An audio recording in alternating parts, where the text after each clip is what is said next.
Parfait. Bah déjà, bonsoir à toutes et à tous. Donc, et enchantée. Et donc, je vais pouvoir vous faire juste avant de commencer la fresque, faire un point introductif sur le label Club FFT engagé, pour que je puisse vous le présenter assez rapidement. Je ne sais pas si vous connaissez ou pas le label Club FFT engagé, mais il a été lancé il y a 1 an.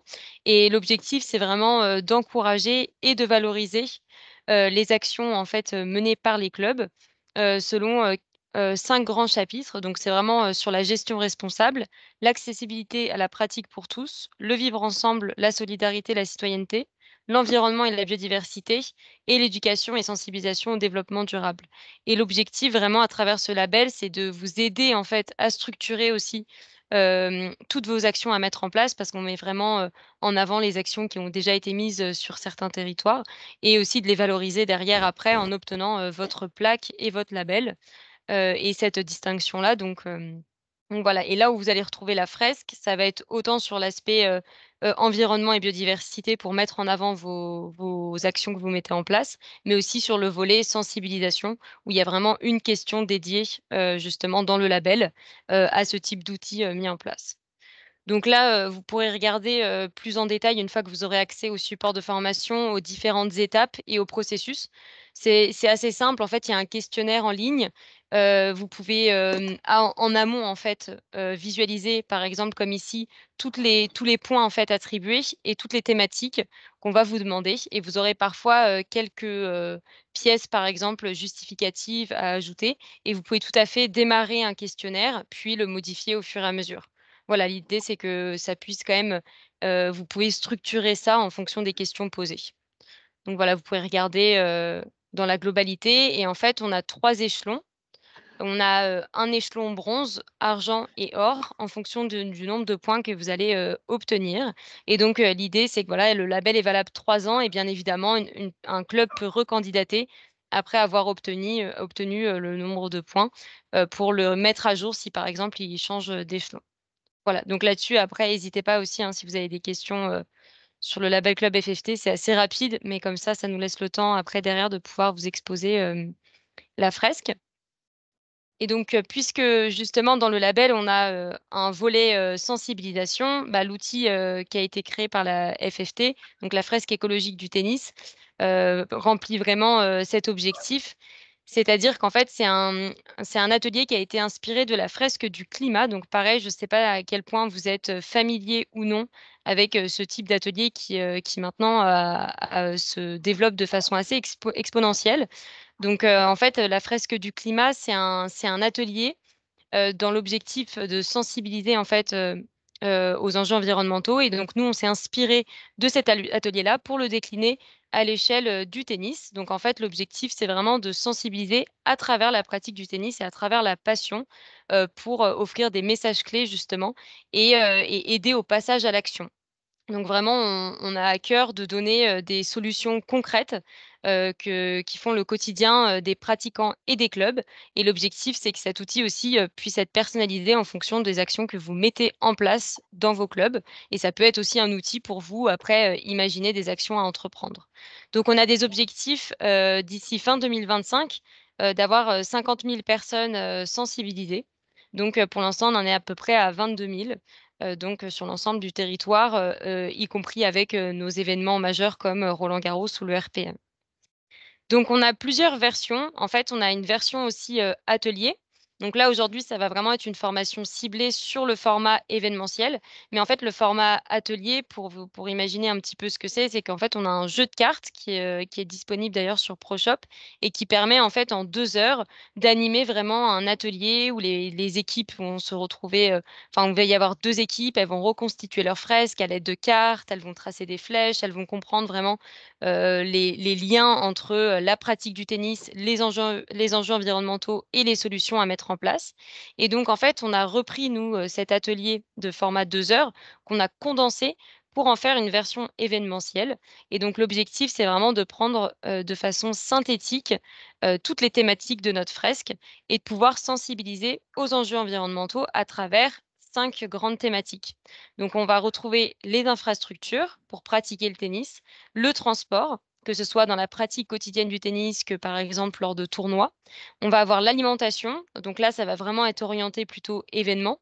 Le matériel sportif, pareil, que ce soit pour, les tournois que pour la pratique et le numérique qui là est quand même très orienté aussi, événements, voire gros événements, justement, très diffusés, sur internet. Donc l'objectif de la version événementielle, c'est que vous avez, entre 5 et 20 minutes, pour, justement sensibiliser une personne. Donc ça peut être vraiment très rapide, et avoir un animateur à disposition ou 2, ça dépend, pour pouvoir, vraiment, être là pour animer. Donc voilà, c'est de capter l'attention du public et le sensibiliser à travers, justement le tennis et la passion du tennis. Donc je vais pouvoir vous expliquer, plus en détail comment se passe en fait, le stand, enfin du montage du stand jusqu'au suivi, post-atelier. Donc, comment ça se passe? Donc le déroulé en fait, d'une animation, vous allez d'abord commencer forcément par le montage du stand. Donc en général, on recommande, de prévoir à peu près 30 minutes, voire 1 heure, en fonction de si on est plus ou moins bricoleur, pour, déjà, monter le stand. Et donc, pareil en fonction aussi du format du stand que vous allez avoir. Bon, ce sont des stands, vraiment kakémono, mais il y a plusieurs modèles, existants donc, vous avez aussi une notice de montage mis à votre disposition. Mais ça, je vous en parlerai dans un second temps. Mais voilà, l'objectif, c'est déjà de monter votre stand et d'être déjà opérationnel. Et puis après, la première étape, va être d'attirer le public. Donc là, vous avez 2 options. C'est vrai que dans les clubs ou dans les événements, en général, soit, un stand est installé directement, notamment au niveau, par exemple, des villages ou à côté, du passage ou dans le hall du club et cetera. Soit le club peut décider aussi, de faire des créneaux, prévus, pour une animation où les personnes vont venir vraiment, sur des créneaux fixes. Ça, c'est vraiment libre à vous d'organiser en fonction aussi de vos journées et de vos matchs, ou de l'événement, en tant que tel. Donc voilà, l'objectif, c'est vraiment d'attirer le public, de les encourager à venir comprendre justement ce que c'est que l'outil de la fresque et après de les impliquer dans le choix d'une thématique. Donc là, l'idée, c'est que vraiment l'animateur, il est là vraiment pour appuyer, la personne, mais il faut que la personne prenne part en fait à l'animation et donc elle va pouvoir choisir, la thématique qui lui plaît le plus. En général, les 2 les plus prisés, vont être, les infrastructures et le matériel sportif puisque c'est vraiment les 2 les plus liés en fait, au tennis. Ensuite, l'animateur va pouvoir dévoiler le contenu. Donc comment ça se passe? C'est pareil, là l'idée c'est de faire deviner en fait le contenu de la fresque, mais ça je vais vraiment vous l'expliquer, de façon plus détaillée, juste ensuite et donc d'aider la personne à découvrir les incontournables du tennis, ce qui se cache derrière ces incontournables, les impacts environnementaux engendrés et ensuite de pousser la personne, en fait, à, faire le lien entre ces impacts et les solutions qu'elle pourrait mettre en place. Donc là, l'idée, c'est aussi de s'adapter, en fait, à son public. Si, par exemple, on a des pratiquants, on peut tout à fait, leur demander qu'est-ce qu'ils peuvent mettre à leur échelle de justement de leur pratique, qu'est-ce qu'ils pourraient mettre en place dans leur club et cetera et puis si on a des dirigeants, c'est d'aller encore plus loin, sur, certains types d'actions et ensuite, bien évidemment, c'est possible de continuer la fresque. Donc c'est vrai que c'est pour ça qu'on met un entre 5 et 20 minutes parce qu'on s'adapte aussi au temps de la personne. Soit on décide de décliner qu'une seule thématique, soit on peut même décliner, toute la fresque si on a envie et s'adapter en fonction du temps et la dernière étape, bien évidemment, vous pouvez aussi, remercier. Mais ça, c'est assez optionnel, mais c'est vrai qu'on a beaucoup de clubs, qui organisent, souvent des jeux concours, des quiz ou des choses comme ça pour, à la fin remercier les personnes qui ont participé. Hop.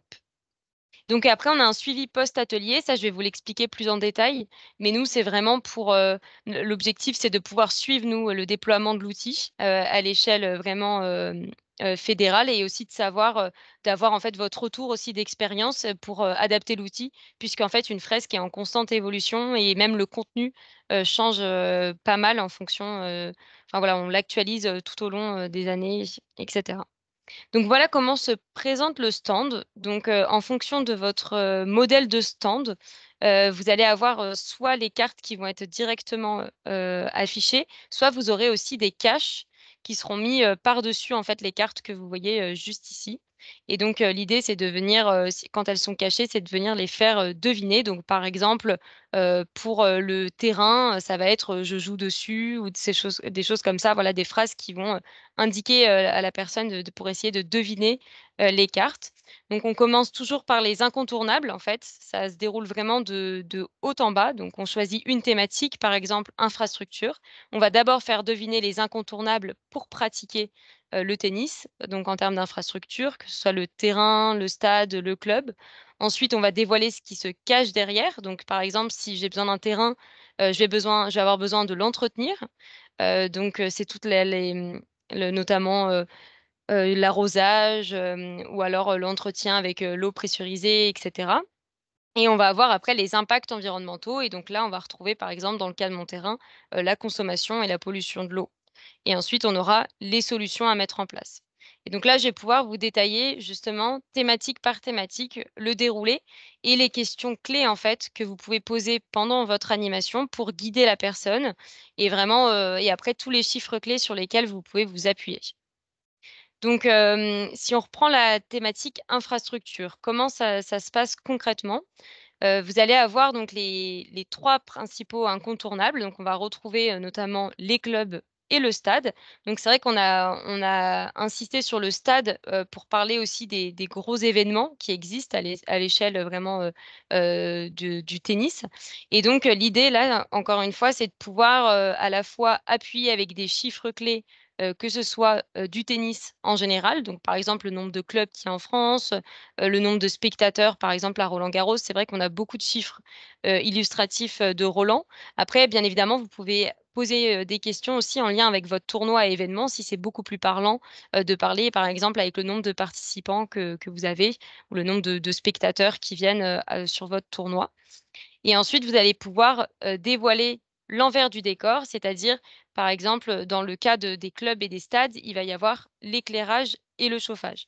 Donc là, encore une fois, vous pouvez guider à l'aide de questions, que ce soit, par exemple, bah, voilà, si je viens, jouer, de nuit, le soir, en session nocturne, de quoi j'ai besoin, comment, enfin voilà, c'est vraiment de guider avec des questions, pour savoir, pour essayer de les aiguiller au mieux vers, la carte à deviner. Et donc, dans le cas de l'éclairage, voilà, on va retrouver l'éclairage à la fois des locaux, mais aussi sur les cours et le chauffage, même si bien évidemment le chauffage, des cours notamment, c'est assez, marginal en France. On va avoir après les impacts, par exemple, bah, du coup générés par l'éclairage et le chauffage et donc là, vous allez pouvoir parler notamment de la consommation, d'énergie. Donc, vous verrez, en fait, vous allez avoir des cartes, impact qui vont, régulièrement être les mêmes puisqu'on va les retrouver dans beaucoup de thématiques. Mais ça va vous permettre vraiment de vous familiariser justement avec, les sujets environnementaux et avec les données clés à avoir. C'est-à-dire, forcément la consommation d'énergie, les émissions de gaz à effet de serre ne vont pas être les mêmes en fonction du type d'énergie que vous allez utiliser. Donc si par exemple, on utilise du gaz, du fioul, du charbon, ça va émettre plus que si on va avoir, de l'électricité produite à partir de nucléaire ou d'énergie renouvelable. Donc voilà, là l'idée c'est vraiment de donner déjà, des ordres de grandeur et les impacts. Ensuite, on vous met à disposition, en fait, dans, justement le support de formation, mais vous verrez, vous aurez aussi accès ensuite à un espace, animateur et l'objectif, c'est que vous aurez, des fiches, mémotechniques à avoir, avec vous, le jour même, en fait, de l'animation. Vous pouvez l'avoir sur votre téléphone et l'idée, c'est de le vous aurez, toutes vos thématiques, les chiffres clés et toutes les informations justement importantes à savoir, comme par exemple, les différentes énergies, ici et après, on vous met aussi à disposition, des ressources qui vont un peu plus loin, si jamais, voilà, vous voulez en savoir plus, et appuyer plus vos propos, que ce soit, par exemple, sur les sources d'énergie primaires, dans le monde, comment on se situe, enfin, voilà et par exemple, en France, quel est le bilan, électrique? Voilà, il y a des choses à savoir. C'est vrai que la plupart, quand même, on repose, nous, principalement sur le nucléaire, donc c'est des choses, importantes, à savoir. Donc après, en termes d'infrastructure, vous allez aussi retrouver, les terrains. Donc là, pareil, vous pouvez tout à fait vous amuser à demander, à la fois le nombre de cours, par exemple, ou même, par exemple, le nombre de cours qu'il y a dans votre club dans lequel vous organisez votre événement, et les types de terrains aussi, qui existent, que ce soit, le voilà, là, on a les 3 types de terrains les plus répandus en France, donc le béton poreux, la résine et la terre battue et là, l'idée, c'est de pouvoir après leur montrer justement que derrière ces terrains, bah, on va devoir les fabriquer, mais aussi les entretenir Et donc là, on peut aussi les interroger, par exemple, sur le type de matériaux qu'on utilise, dans la fabrication, des terrains, des différents types de terrains. Donc là, vous pouvez illustrer, en fonction aussi, par exemple, des terrains que vous avez, sur votre club.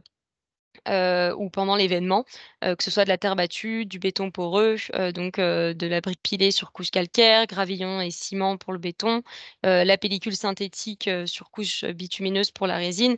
Voilà, l'objectif, c'est quand même de montrer que on va consommer des matières premières et de l'eau. Et donc ça, qu'est-ce que ça a comme impact? Bah, voilà, on va, consommer, des matières premières et ça va aussi, utiliser, de l'eau et majoritairement, pour les terres battues. Donc pareil, vous allez pouvoir après déployer ça sur les autres, types en fait, encore une fois, les consommations d'énergie, par exemple, ces cartes-là vont se retrouver vraiment dans toutes les thématiques. Donc là, vous allez pouvoir aussi, côté, terrain, parler de la consommation d'énergie, surtout dans la phase de fabrication, aussi dans la phase d'entretien, même si c'est plus minime, et vous allez forcément parler aussi de la production de déchets, que ce soit en amont lorsqu'on fabrique, que, en aval, quand on va par exemple, condamner un terrain ou détruire un terrain. On va avoir aussi la consommation et pollution de l'eau. Donc là, pareil, vous allez avoir des ordres de grandeur, sur la consommation en eau moyenne, d'un terrain en terre battue, donc d'un cours en terre battue, et l'idée, c'est d'avoir, en tête, le fait que c'est l'équivalent d'un foyer français par an, en termes, d'arrosage. Voilà, après ça reste une moyenne. Vous pouvez bien sûr l'adapter si vous connaissez, vos propres, consommations. Et côté surface dure, voilà, c'est plutôt d'insister sur notamment les produits chimiques qui peuvent être utilisés pour éliminer, les mousses. Donc voilà, donc là, voilà comment ça se déroule en tout cas sur la thématique, infrastructure, et je vais pouvoir vous parler des solutions, vraiment, dans un second temps. Et là, vous allez pouvoir après faire pareil, avec, la thématique notamment du transport. Donc vous allez voir en fait le déroulé se passe, généralement vraiment, de façon, pareille. C'est-à-dire que vous allez d'abord commencer par les incontournables. Donc là, vraiment les 2 personnes les plus concernées en fait finalement par les transports, ça va être les joueurs et tout le staff qu'il y a autour des joueurs, et les spectateurs et les fans. Et là, pareil, vous pouvez tout à fait demander, par exemple, une question plus générale sur le nombre de pratiquants qu'il y a en France, de tennis, mais aussi, poser une question en lien avec votre événement, combien de personnes, se déplacent, sur mon tournoi? Et là, vous allez parler forcément, bah, des déplacements. Et là, l'idée, c'est de mettre en avant justement les différents types de transports, qui existent, et savoir justement, bah, quel type de transport ils ont pris, avant d'arriver, déjà, sur le tournoi et puis sur le stand. Et surtout de parler aussi notamment de la place, du transport dans l'empreinte carbone. Donc c'est vrai qu'en fait, l'empreinte carbone, va prendre, vraiment toutes les activités en fait, humaines qu'on réalise, et on va pouvoir les comparer en termes d'émissions en fait, de CO2, équivalent.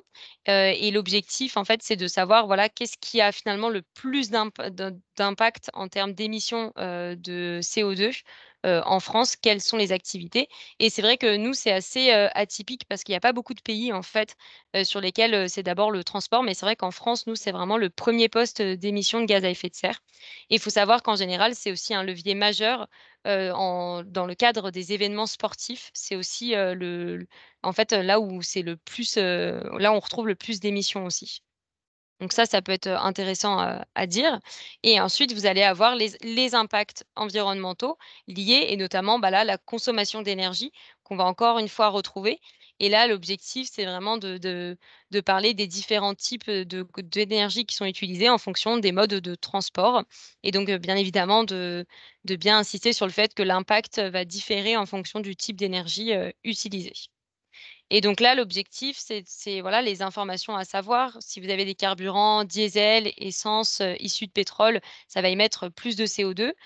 Côté électricité en France, on a forcément une électricité qui va être, moins émettrice, puisque principalement produite par le nucléaire. Et voilà, et là, par exemple, vous avez un chiffre clé sur Roland-Garros où, faut savoir qu'en général, c'est plus de 90 des émissions du tournoi qui sont, liées en fait au transport, donc ce qui est assez considérable, et ça monte parfois jusqu'à 97 certaines années. Donc c'est vraiment un levier d'action, assez central. Donc pareil, vous avez d'autres, schémas si vous voulez aller plus loin pour connaître, vraiment dans le détail, notamment l'empreinte carbone, en fonction du déplacement, de ce qu'on mange, de comment on se loge, comment on achète.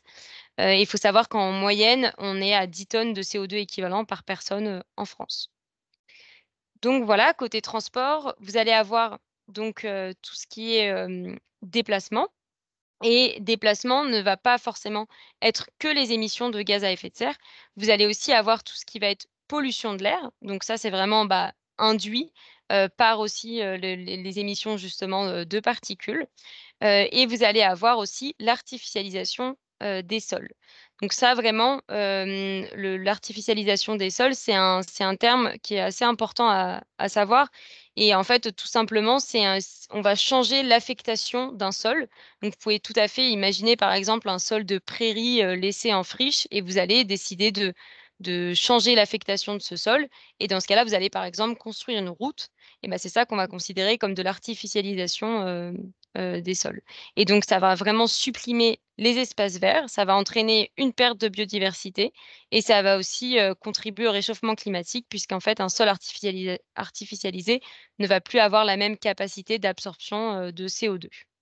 Donc là, pareil, vous allez avoir à votre disposition, justement, la petite ressource dans votre fiche mémo et il faut savoir que la France, a pris, l'engagement justement d'atteindre le zéro artificialisation, nette en 2050 dans le cadre d'un plan, biodiversité. Donc voilà. Maintenant côté, alimentation et n'hésitez pas si jamais il y a des questions qui ressortent parce que c'est vrai que là je défile un peu. Donc côté, alimentation, heu, vraiment là, on va retrouver, comme pour le transport, les 2 principaux, concernés, c'est-à-dire, les joueurs, et les spectateurs et les fans, qui en fait, vont s'alimenter, pendant la période du tournoi ou pendant l'événement et donc il va y avoir une consommation, de nourriture, de boissons et d'emballage et là, comme pour le transport, vous pouvez, par exemple, mettre en avant que l'alimentation, c'est le deuxième poste d'émissions de gaz à effet de serre, en France. Donc c'est, vraiment, pareil, c'est un levier pour réduire son empreinte, et vous allez avoir, de ce côté-là, la consommation d'énergie. Donc vraiment, encore une fois, on la retrouve dans toutes les thématiques, et là, pareil, la consommation d'énergie va se retrouver dans toutes les étapes, en fait, de production, que ce soit, dans la production agricole en elle-même, que même en fin de vie lorsqu'on va éliminer les déchets, et vous allez avoir aussi la consommation et la pollution de l'eau.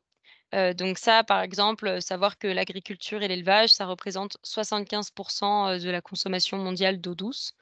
Voilà, notamment, et que c'est aussi source de pollution avec, le ruissellement, des engrais, l'utilisation des pesticides et les effluents, d'élevage. Vous allez avoir tout ce qui va être lié aussi aux déchets et au gaspillage, alimentaire. Donc là, pareil, vous avez des chiffres clés. C'est pas obligé, hein, c'est pas obligatoire de les apprendre par cœur, vous les aurez aussi sur les fiches mémo. Et donc vous allez pouvoir après, parler justement, de l'artificialisation des sols aussi, puisque en fait, l'agriculture et l'élevage, est quand même considéré comme un changement d'usage des sols, puisqu'on va vraiment le transformer en sol agricole et en pâturage.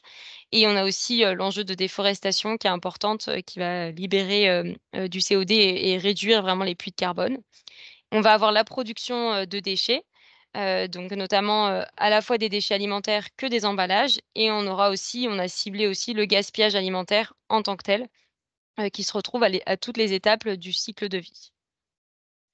Donc voilà et côté, matériel sportif, donc l'avant-dernière, thématique, donc là vraiment c'est la thématique souvent la plus prisée et qui plaît le plus et là vous allez avoir vos 3 incontournables, c'est-à-dire la raquette, la balle et la tenue, de sport et donc là, l'idée c'est vraiment de justement de s'amuser, d'aider, de faire deviner à la personne, quel type de matériaux on utilise, pour les raquettes, qu'est-ce qu'on retrouve comme composants dans la balle. Pareil pour les tenues et c'est vrai que souvent, en fait, on n'a pas forcément les termes. Savoir que, par exemple, la couche, justement, autour du caoutchouc de la balle, ça va être la feutrine, qu'elle est composée, souvent de laine, de polyester, qu'on va avoir le caoutchouc au centre. Pareil pour la raquette, il y a vraiment maintenant une multitude de matériaux et on a des raquettes de plus en plus performantes. Donc souvent, on va retrouver quand même du fibre de carbone ou de l'alu, du graphite, du titane, en fait. Après ça dépend bien évidemment, du type de tournoi aussi.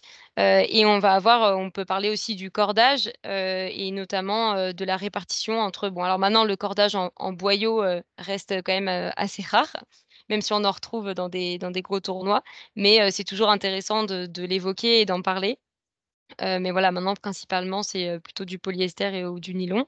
Et pareil pour les tenues de sport, on va retrouver aussi beaucoup de tenues en polyester, puisque c'est souvent des matières, synthétiques qui permettent justement d'être plus élastiques et donc adaptées à la pratique sportive, même si on a aussi, du coton. Et donc là, l'idée, c'est pareil de savoir qu'est-ce qui se cache derrière. Donc on va avoir autant la fabrication que l'utilisation. Parce qu'il faut savoir en général que notamment dans tout ce qui va être, tenue, vestimentaire, en fait le plus impactant, on c'est souvent l'utilisation, parce qu'en fait, on va, forcément, faire des cycles de lavage, de notre t-shirt et de nos tenues et c'est vrai que ça, on n'y pense pas forcément, mais c'est là où ça va être le plus impactant parce qu'on va consommer de l'eau, émettre aussi des microparticules de plastique, polluer l'eau et cetera. Et donc là, vraiment, l'idée, c'est de pouvoir, appuyer là-dessus, des chiffres clés sur, par exemple, le nombre de balles vendues, en France, chaque année, donc qui s'élève à 14 millions. Le nombre de fois où un licencié va renouveler sa tenue, donc tous les 18 mois. Pareil, la comment, se passe la fabrication d'une balle, que c'est aussi quelque chose qui est assez, énergivore avec un processus de fabrication à 150°. Et donc là, l'objectif après, c'est de pouvoir, montrer les différents impacts environnementaux, donc la consommation de matières premières, donc ça vraiment c'est lié aux matériaux justement qu'on va utiliser, dans les différents types de matériel. On va avoir aussi la consommation, d'énergie, que ce soit pour l'extraction des matières premières, que pour le transport, que pour, la fabrication. Et on va avoir aussi évidemment, la consommation et la pollution de l'eau. Donc ça, c'est vraiment lié, à la fois en fait, pendant la fabrication. Ça, on a un chiffre clé, hem, c'est notamment 2 500 litres d'eau qui sont utilisés pour fabriquer, ne serait-ce qu'un t-shirt en coton, dans toute sa phase en fait, de fabrication. Et ça, c'est vrai que c'est souvent un chiffre assez parlant, parce qu'on essaye de faire deviner la personne et souvent elle est quand même, très loin du chiffre. Et on a aussi, la partie pollution, où là, comme je l'ai dit, c'est vraiment lié, notamment, à lors des cycles de lavage, mais aussi, même en amont, quand on va, par exemple dans les champs de coton, quand on va utiliser des engrais, des pesticides et cetera.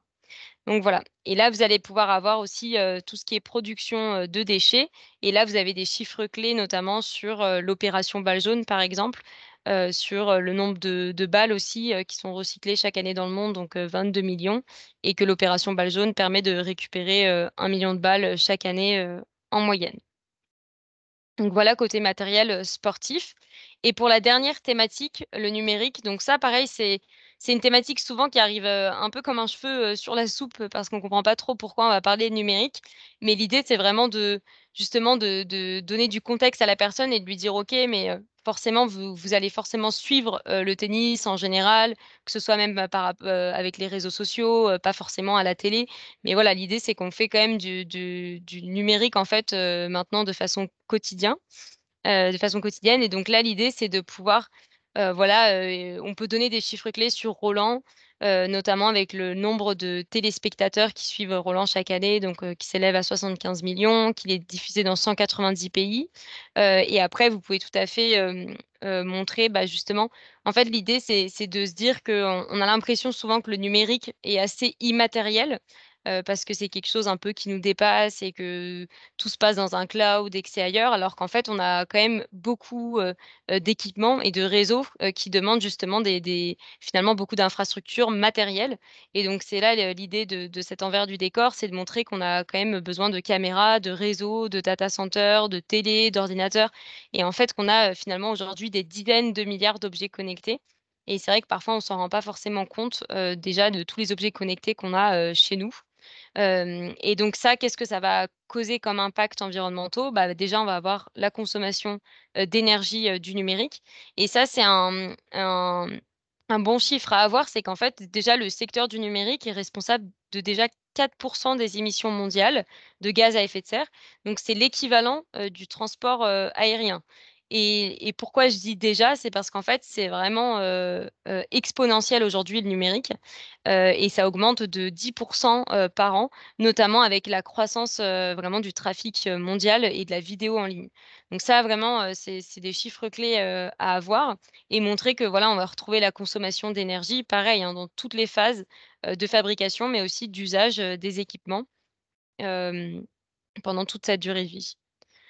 Donc là, pareil, vous avez des graphiques en plus si vous souhaitez aller plus loin pour savoir justement, la distribution de la consommation d'énergie du numérique, les principales, sources aussi d'impact, notamment, en 2025.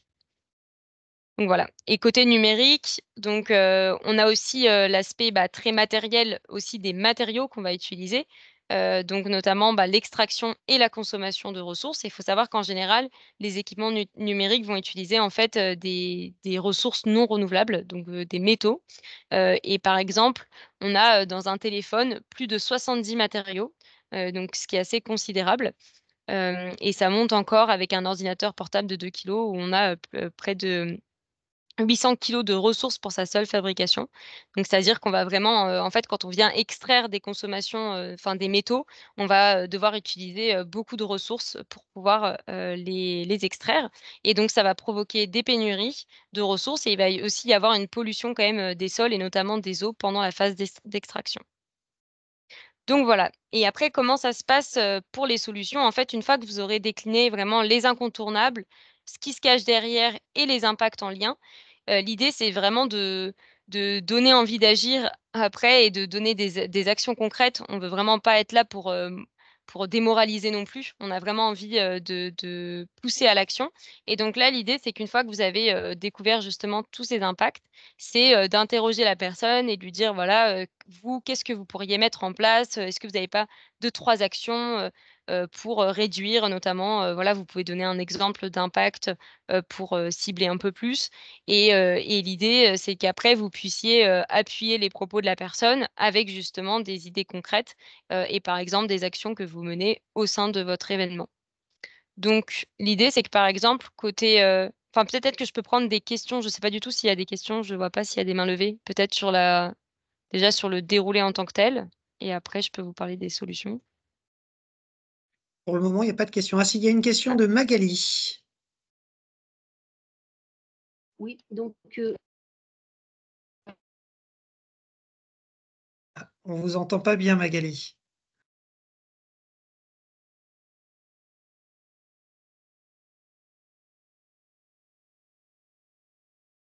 ouais. Sinon peut-être dans le chat, je ne sais pas si ça Ouais, va sinon vous pouvez nous poser une question dans le chat. Je suis désolée Magali, mais on vous entend pas. pas de souci. Bah, sinon je prendrai les questions, au fil de l'eau à la fin, hein. Il y a Ça pas de marche, ça souci. marche. Bah, côté, solutions, donc je vais pouvoir vous les présenter brièvement. Côté infrastructure, par exemple, en fait, en fait, l'idée, j c'est que nous ah, j'entends? On vous entend? Mmh. Non? OK. Bon, bah, l'idée, c'est que côté solutions infrastructure, en fait, on vous donne des pistes d'action, qui sont possibles et après, bien évidemment, tout ça est adaptable, c'est-à-dire que les fiches mémo, qu'on vous met à disposition, vous pouvez les modifier, directement avec, les solutions que vous mettez en place, par exemple. Mais vous pouvez aussi illustrer avec des idées d'action, à faire aussi chez soi. Et là, notamment côté infrastructure, on va parler beaucoup, bah, d'isolation, sur les consommations aussi, d'énergie, par exemple, de privilégier, les lampes, à LED qui vont consommer peu d'électricité, qui vont durer plus longtemps, de privilégier, voilà, les appareils qui ont une meilleure notation au niveau, étiquette énergie. Donc l'idée, c'est vraiment de donner des pistes d'action comme ça, qui sont, applicables autant à l'échelle individuelle qu'à l'échelle aussi, de la pratique du tennis, ou d'un club et côté, par exemple, chauffage, c'est vrai que ce chiffre clé est assez intéressant de se dire que, voilà, baisser son chauffage d'1 degré permet de diminuer sa consommation d'énergie de l'ordre de 7 donc ce qui est assez, considérable. Donc ce qui fait que vraiment, chaque degré, en fait, compte pour réduire sa consommation. Donc voilà et là pareil, vous avez des ressources en plus sur des infographies notamment, de l'ADEME, et côté, l'eau, bah, l'eau en fait on a vraiment, à la fois des actions, très basiques, on va dire, qu'on entend quand même depuis maintenant un bout de temps, que ce soit de privilégier les douches et cetera. Mais voilà, l'idée, c'est vraiment, aussi de s'adapter à son public en fonction de son niveau de connaissance. Et après, on peut aller plus loin sur, l'installation de mousseurs dans les robinets, aussi installer des collecteurs d'eau de pluie, et cetera. Donc là, pareil, vous avez des ressources aussi en plus, et vous pouvez tout à fait illustrer avec, vos propres, actions mises en place. Côté transport, pareil, ça va être, en fonction aussi du type de trajet que la personne va faire. Donc c'est-à-dire plus le trajet est court, plus on va privilégier, la marche, le vélo et cetera. Ensuite, on pourra, privilégier les transports en commun plutôt que la voiture. Il y a aussi le véhicule électrique. Alors ça, c'est vrai que ça fait souvent, débat, mais en France, vraiment sur sa durée de vie, un véhicule électrique va émettre globalement 3 à 4 fois moins de CO2 que son équivalent thermique. Après, encore une fois, ça dépend bien sûr du type de véhicule aussi qu'on va décider d'acquérir. Et pareil pour les trajets, plus longs, privilégier le train plutôt que l'avion, quand c'est possible et bien évidemment après si l'avion, par exemple, est indispensable dans le cas d'un événement, international d'essayer de limiter aussi, l'impact carbone du vol, soit, en ayant des plus longs séjours possibles ou en évitant, les escales. Voilà, ça donne des idées d'actions à mettre en place côté transport. Côté, alimentation, on va retrouver, tout ce qui va être, de privilégier, les fruits et légumes de saison, les circuits courts de proximité. Voilà, après vous avez, aussi le mettre par exemple de mettre en place, des applications, ou des associations, qui, valorisent les invendus alimentaires. Et là l'objectif vraiment c'est pareil de mettre en avant, si par exemple vous mettez en place une offre de restauration sur votre tournoi, de mettre en avant, ce que vous mettez en place, par rapport, à l'alimentation. Côté matériel sportif, on va surtout retrouver dans un premier temps le fait de prendre soin de son matériel, donc vraiment en fait, d'avoir ce côté un peu, évolutif, c'est-à-dire que si vraiment il se dégrade, est-ce que déjà je peux le réparer? S'il est en bon état mais que je ne l'utilise plus, est-ce que je peux le donner? Voilà, dans des recycleries sportives. S'il est hors d'usage, et je le dépose du coup, en déchetterie. Donc, l'objectif, c'est vraiment de se dire que, je ne jette que si vraiment, c'est dans un très mauvais état et on va d'abord favoriser le réemploi et après la revalorisation derrière. Et pour les balles et le matériel sportif, maintenant puisqu'il y a le matériel sportif aussi, pensez du coup à l'opération balle jaune, qui permet justement de récupérer le matériel et de lui offrir une seconde vie ou alors, de le revaloriser derrière, en le recyclant, ou en le valorisant en source, énergétique. Donc voilà, l'objectif, c'est vraiment de montrer qu'il faut procéder par étapes et il y a aussi tout ce qui est, achat de matériel, sportif, d'occasion et aussi, de location où maintenant il y a de plus en plus, de magasins qui sont spécialisés, dedans. Côté numérique, c'est vrai une des actions vraiment les plus impactantes finalement et les plus simples, ça va être, supprimer tous les appareils qu'on a en veille, et notamment de les débrancher, surtout quand ils sont pas utilisés. Donc ça, c'est vrai que c'est pas forcément un réflexe qu'on a, mais qui permettent de réduire vraiment, la consommation en énergie de façon assez importante et puis bien évidemment de protéger son matériel et d'interroger aussi, l'usage qu'on en fait en fait, justement, du numérique. Donc voilà. Après l'idée, c'est que vraiment là, ce sont des pistes d'action et vous pouvez tout à fait, adapter ça à votre événement, à votre club, et personnaliser en fonction du public aussi que vous aurez, sur place. Donc, quel est votre rôle en tant qu'animateur? Donc en fait, en tant qu'animateur, vraiment, vous allez avoir un triple rôle, c'est-à-dire que vous allez, à la fois être, coordinateur, donc c'est vous qui allez vraiment veiller à toute la dimension, opérationnelle, du jeu, que ce soit la préparation, le montage, le rangement du stand, la gestion des participants et cetera. Vous allez être aussi facilitateur, donc vous allez assurer, le bon déroulement de l'animation, vraiment en favorisant, les échanges et vous allez être pédagogue, sur, les messages clés, notamment sur les impacts environnementaux, pour après susciter le passage à l'action. Donc vraiment l'objectif, nous, à travers cet outil, c'est que vous n'avez pas besoin d'être expert, sur les enjeux pour animer. Vraiment c'est pas ça, l'idée. Là, l'idée, c'est vraiment d'avoir, en main les messages clés à transmettre, d'avoir les ressources à votre disposition sur lesquelles vous pouvez, vous appuyer vos propos Et l'objectif, c'est aussi que vous personnalisiez en fonction de là où vous vous sentez le plus à l'aise aussi, pour pas vous mettre, en difficulté pendant l'animation. Et après, il y a aucun problème à dire qu'on ne sait pas répondre à une question et nous, l'objectif derrière, c'est aussi que vous nous fassiez remonter justement, toutes les éventuelles, interrogations que vous avez eues et que vous ne saviez pas répondre et qu'il y avait pas la ressource disponible. Voilà, là, l'idée, c'est vraiment que nous, après, on vous aide là-dessus. Et côté qualité et posture, vraiment l'objectif, c'est quand même de passer un bon moment, d'être enthousiaste, dynamique, d'être assez agile, de justement s'adapter en fait, aux participants. Et souvent ce qui est bien, c'est que, quand vous allez, prévoir une animation, c'est de savoir quel type de public va être présent dans votre événement. Comme ça, vous pourrez vraiment, enfin personnaliser, l'animation et vous serez d'autant plus à l'aise, pendant, justement, l'animation. Et donc, la posture, ça va être vraiment d'être souple, détendu, ouvert, souriant, confiant. Enfin voilà, l'idée c'est vraiment que vous ayez en main l'outil, vous ayez les ressources à votre disposition et que ça roule, tout seul, quoi. Donc, comment se passe, l'espace animateur? Donc, vous allez voir à l'issue de cette formation, je vais de toute façon, envoyer toutes les informations pour que vous puissiez accéder, à l'espace animateur. En fait, vous avez un espace animateur qui est sur le lift et qui permet, et qui a son propre lien, et qui permet en fait, d'accéder aux différentes ressources, mais aussi, de revisualiser par exemple, la présentation générale du jeu ou même un webinaire de formation, on en met aussi, en place, en ligne et même des ressources, complémentaires. Donc par exemple, dans le stand événementiel, vous allez avoir, bah, le visuel du stand, le support de formation, le webinaire, les fiches mémo. Donc les fiches mémo qui ont été déclinées aussi pour d'autres pratiques type, padel et on est en train de faire celle sur le beach tennis, voilà, en fonction de si, vous souhaitez aussi adapter à d'autres, pratiques. Et après, vous allez avoir une page dédiée aussi au retour d'expérience. Donc là, l'idée, c'est que par région, on puisse faire remonter les animations qui ont eu lieu, avoir une petite photo et puis faire un retour d'expérience sur, qu'est-ce qui a plu, qu'est-ce qui a moins plu, qu'est-ce qui a été difficile pour vous. Enfin voilà, l'idée, c'est vraiment qu'on puisse, que vous puissiez faire remonter, votre expérience sur le terrain avec l'outil. Et vous allez avoir un suivi, post-atelier.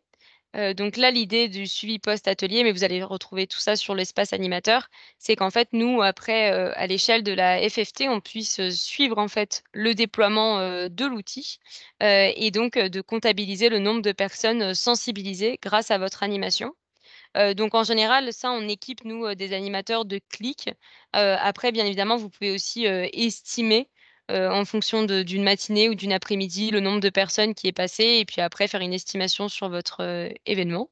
Voilà et l'idée aussi, c'est bien évidemment, les autres attentes, c'est de prendre soin, lors du montage et démontage du stand. Donc c'est vrai qu'on a des stands qui sont, parfois assez fragiles, avec des pièces, vraiment à ne pas perdre, à ne pas casser. Voilà, après, le stand vit aussi, hein, donc bien évidemment, si jamais il y a des réparations à faire, nous, on peut demander, des réparations. Mais voilà, l'idée, c'est de bien faire attention, vu qu'il est mutualisé, de veiller à ce qu'il y ait bien tout dedans. Et après, vous pouvez bien évidemment aussi faire remonter les personnes intéressées par la fresque. Donc ça, l'idée, c'est de si par exemple, vous avez des personnes qui passent et qui sont intéressées eux aussi pour animer une fresque ou pour en savoir plus, vous avez aussi un questionnaire, à votre disposition. Donc voilà, j'ai peut-être été très rapide, mais l'idée, c'était que d'après avoir un temps de questions-réponses, pour qu'on puisse échanger, de vive voix sur la fresque. Merci Ariane. On va commencer par les questions donc, qui ont été posées sur le fil de conversation. Donc, Magali nous pose deux questions. La première, elle concerne le transport. On parle beaucoup de l'émission des gaz à effet de serre, mais pas de la gestion Mmh, des déchets nucléaires. OK. Ouais. Alors ça sur les alors ça vient encore dans un second temps. Par rapport au type d'énergie qui va être utilisé. Après ça, honnêtement, sur les déchets nucléaires, alors moi qui animais la fresque, je n'ai jamais eu de questions dessus. Après ça, c'est évident, c'est un débat qui revient souvent sur, l'énergie nucléaire et c'est souvent le cas de tous les impacts. C'est-à-dire que quand on va jouer sur un curseur, il y a un autre curseur qui va monter. Donc c'est-à-dire que si on décide d'opter pour du nucléaire plutôt que de l'énergie fossile, oui, on va avoir un meilleur, on va avoir moins d'émissions de CO2, mais bien évidemment qu'après, tout ce qui est démantèlement de centrales et tout ce qui est, déchets nucléaires, c'est considérable aussi. Mais ça, c'est à mettre le curseur. Après, je pense que c'est quand même des thématiques qui vont moins être abordées avec du grand public pendant des animations comme ça, de la fresque écologique. Mais si besoin, on peut mettre à disposition des ressources là-dessus aussi, hein.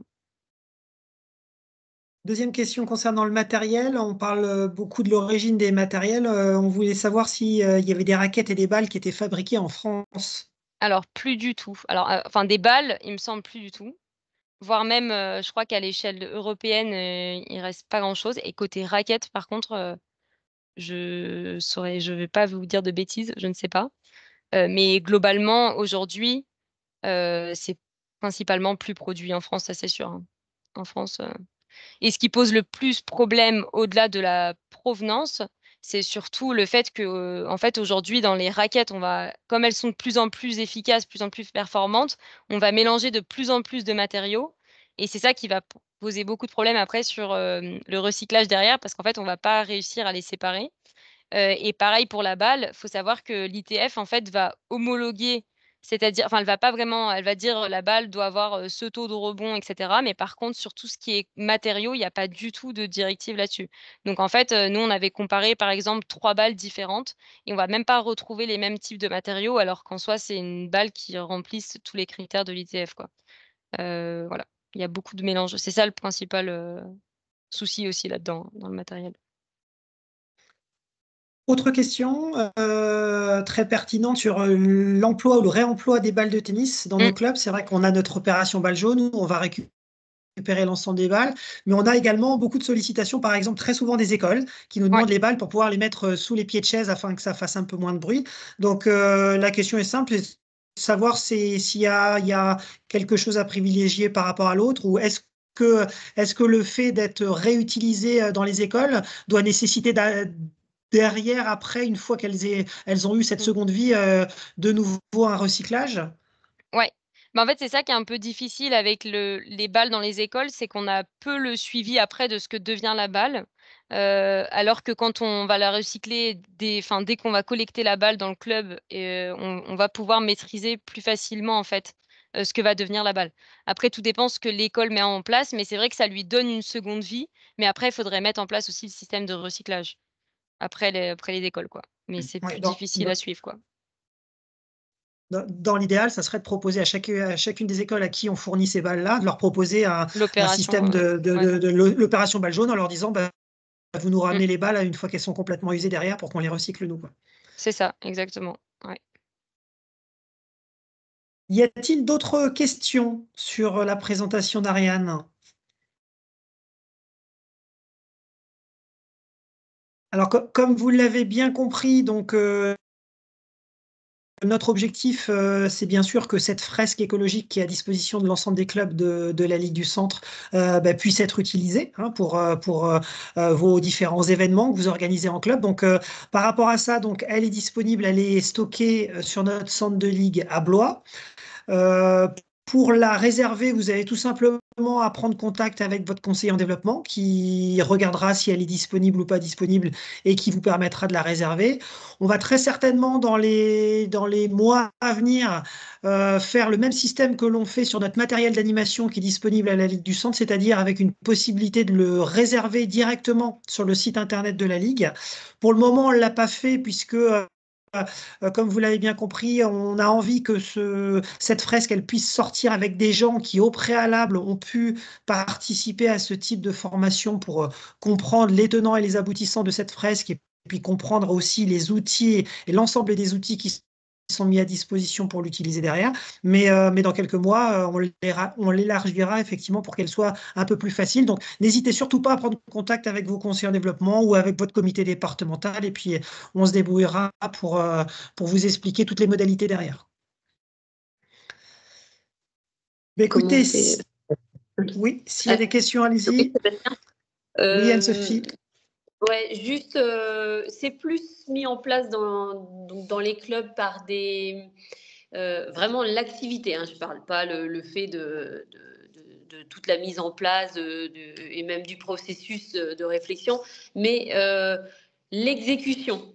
en fait, de faire cette animation, et elle est plus réalisée par des DE ou par des bénévoles, par qui en fait? Parce qu'il faut quand même être calé sur le sujet un petit peu, hein. Un petit peu, mais honnêtement, ça dépend beaucoup des territoires. Je sais que moi, il y a des clubs qui ont pris en main, c'est souvent des bénévoles. En fait, ça dépend des profils. Il y a beaucoup de conseillers en développement aussi qui se sont formés, à la fresque, et l'idée aussi, c'est qu'on puisse développer, ça justement dans la formation avec les DE, qui puissent prendre en main la fresque. Après, c'est vrai que souvent trouver la ressource, des bénévoles, c'est pas toujours évident non plus.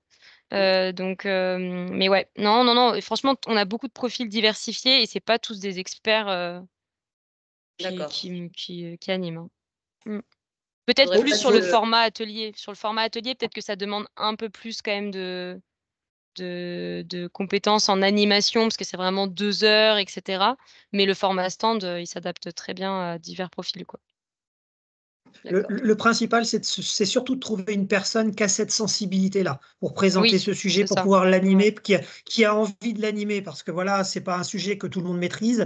Et, Mmh. après, l'avantage aussi de tout ce qui est mis en place autour de cette fresque avec toutes les petites fiches qui sont mises à votre disposition vous permet d'avoir tout un tas d'éléments et sans avoir à préparer pendant des heures et des heures une petite intervention. Ça permet quand même de nous donner un fil conducteur qui est relativement facile à suivre ensuite derrière. Mmh. Ouais, d'accord. Une autre question, mais auquel je vais pouvoir répondre, Magali, concernant le club label Club FFT engagé. Donc non, il n'y a pas besoin de le renouveler tous les ans. C'est une demande qui a un renouvellement qui est à faire tous les 3 ans, en fait. Mmh. Après, bien sûr, en fonction du niveau de la labellisation, puisqu'on a parlé qu'il y avait différents types de niveaux de labellisation. Si jamais vous êtes sur un niveau intermédiaire, hein, par exemple bronze ou argent, et que votre club est en capacité de passer au niveau supérieur, là, on peut imaginer faire une demande au préalable sans attendre les 3 ans. Concernant votre club, Magali, au niveau d'Amboise, vous êtes sur le label or, donc vous êtes au niveau maximum pour le moment, donc pas besoin de redemander quoi que ce soit avant les 3 prochaines années. Et surtout quand on redemande, par exemple, si on est labellisé, bronze et qu'on passe argent, on n'a pas besoin de refaire tout le questionnaire, hein. Normalement, vous pouvez Voilà. Ouais. rééditer parce que Mmh. sinon ce sera un peu long. Mais voilà, vous pourrez rééditer en Bien sûr. actualisant. Ouais. Une question de Philippe. Ah, c'est pas une question, mais on parle de personnes motivées pour présenter les choses, on parle d'experts, etc. Moi, je pense qu'aussi, quand on parle comme ça, il faut aussi qu'il y ait un public. Et Oui. aujourd'hui, sans attendre la fresque, on fait quand même des choses. Et sauf qu'on s'aperçoit que les gens, très souvent, n'ont rien à faire. Je parle de mon club, mais je parle aussi d'autres clubs où on va le week-end, où on voit des poubelles qui débordent. Les gens, ils en ont rien à fiche. Quand on leur dit de faire la vaisselle, de nettoyer, de ranger, d'essuyer, ils en ont rien à fiche aussi. Donc, je pense qu'on part de très loin et c'est très bien la fresque. Moi, je trouve ça très intéressant d'aborder toutes ces questions, mais on ne le fera pas sans avoir un public. Et le public, c'est pas en leur disant venez voir une fresque. Je pense que déjà au quotidien, il faudrait qu'on arrive déjà à en tracter quelques-uns pour qu'il y ait un effet de masse derrière pour que ça fonctionne. Je suis désolé de casser l'ambiance, mais c'est quand même ça la réalité, quoi. Voilà. Bien sûr, bien sûr, bien sûr. Non, mais on entend complètement ton discours. On est même complètement d'accord avec ce que tu dis. Après, effectivement, si la fresque peut être un outil supplémentaire pour aider Mmh. les choses, ça sera une bonne chose. Mais ça passe déjà par le travail de chacun dans les clubs, par le respect des clubs de chacun. Alors, c'est vrai que la mise en place du label club engagé peut aussi inciter plus facilement par les visuels qui sont mis en place avec ce label-là à donner l'envie plus facilement à nos adhérents de club de respecter le fait de mettre ses balles dans le carton de recyclage balle jaune, de déchets, de mettre ces détritus dans les bonnes poubelles, toutes ces choses-là, de faire le recyclage. Mais encore une fois, on ne pourra pas aller à l'encontre de personnes qui, comme tu le dis, s'en foutent complètement. Malheureusement, c'est quelque chose qui est vrai, mais à nous d'essayer de mettre en place les choses pour qu'on ait de moins en moins de personnes de ce profil-là, mais c'est pas simple, effectivement.